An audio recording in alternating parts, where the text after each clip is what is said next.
Hi guys, welcome back to ModFix. My name's Dan and today we are modding actually. We're actually fitting a USB socket which was never there in the Cube. So I've split the video, this is part 2.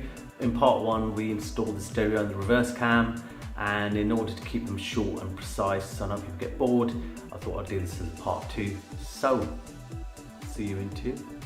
Oh, and by the way, I'm not in the toilet.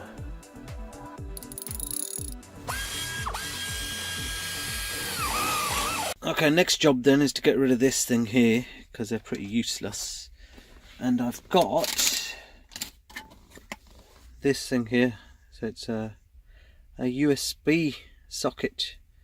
And just got to decide where to put it first because it might require a bit of cutting wherever I do decide to put it. But definitely getting rid of this. Waste of space. So I'm going to snip those wires and reuse them for this. Happy days. I'm thinking about fitting it on this thing about here. Reason for that is, if I put it, I could put it somewhere here with these switches because it would look nice, and it would actually go here quite well. And as you can see here, there's space behind for it. Now you've got to factor in that you need the space behind it, so either here somewhere or here somewhere. Now the annoying thing is, if I put it there, then the shifter is going to come in the way, and I don't really want that. If you've got USB cables hanging out, etc., then that shifter is going to be in the way. So I do want it quite high up.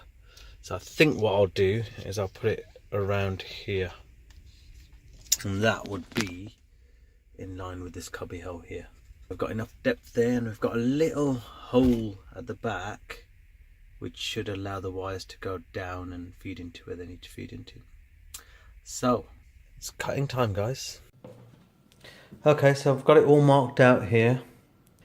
I'm just going to drill into each of these corners first and then use my trusty Dremel to cut the rest out. So just bear with me and I'll do that now. Okay, so I'm going to drill the first hole then. Put that about there. 1 down, 3 to go.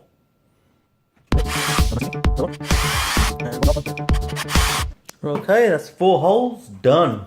And now I'm going to join the dots. Right, time to do some cutting then.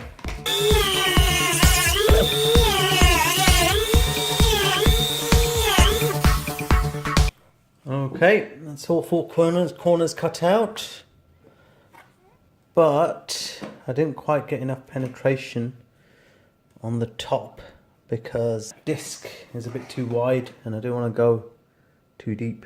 So I'm going to just drill them out a little bit more and hopefully that will just fall through.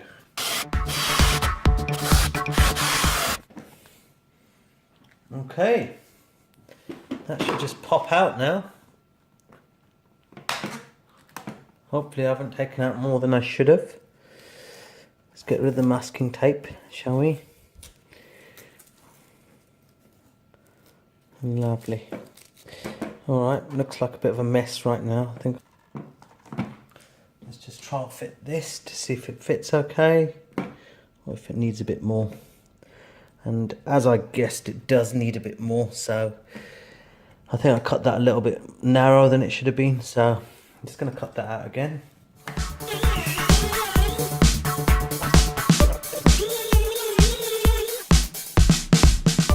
Okay, I tidied the edges up with a Stanley blade, which worked very well actually. One of these. Cleaned the edges up. As you can see, there's a bit of chipped paint. I'm not too bothered about that because somebody's done quite a crap job on painting this in the first place. So I might have to revisit that at some point and maybe wrap it or paint it anyway. So I'm not too bothered. And then, as you can see here, this is the fascia for the USB socket and fits like a dream. So look at that. Lovely. That should be that should look nice in the car. So I'm just gonna assemble the whole thing now and see how it fits in the car. Okay, so I've got this wiring here that plugs into the other side of the USB connector, and I'm just going to try and post it down here and see if I can catch it down here and attach it to these wires, and then Be a nice easy job, hopefully. And bingo! So I've just dropped them down there and they've come out here, which is perfect. So I'm just going to join these wires up now, and then that should be ready to plug into the USBs. Okay, so those two have been crimped. There's the age-old argument of crimping versus soldering. Today I chose to crimp because I couldn't be bothered to get the soldering iron out. I'm not fussed either way, and I've never noticed solder to go bad over the years, but in automotive they always recommend crimping. As long as you've got the right crimping tools and you crimp everything down well, and then you stick some heat shrink or tape over it to make sure everything stays in place, then can't really see a problem with it. So that's how I've done it today. Let me just wrap that up and then plug everything in. Okay, so that's all wired up now. Lovely and ready to be plugged in. Screens in, our little spacers sitting there nice, and I'll just put the fascia back now and plug everything back in. So these two plugs need to plug back into our switches, hazards and manual shift switch. And we've got the original cigarette lighter socket here. I'll put that back in as well. Okay, so I have finished, guys. I'm very happy to say that I've finished, and I'm very happy with the end result. So as you can see here, the spacer looks good, the screen's there, we've got our little pockety thing there which is original Nissan from the 200SX, thank you 200SX, and then we've got our little USB double port there, and got rid of the horrible triple cigarette socket thing that was there, and we've still got our original cigarette lighter socket there. So really good, I'm really happy with that. I'll just switch it on a second so you can have a look at what the screen looks like and the way that lights up. The USB socket lights up nice. The stereo takes a few seconds to come on, and there it is, and then it just comes on with the time. The reverse camera is amazing, so let me show you that. It's dark right now outside.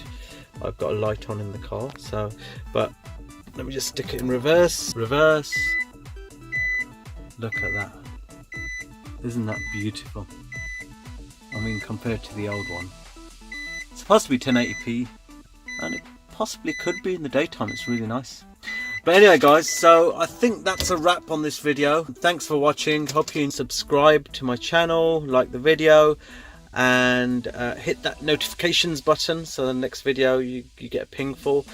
And what I'll do actually with this stereo is, I don't want to long this video out too much, so I will do a review in a separate video of this stereo and see what you think. I mean, for the price, you get quite a lot on it, and I'll go through that in the next video. So thanks guys once again, and hope to see you next video. Bye for now.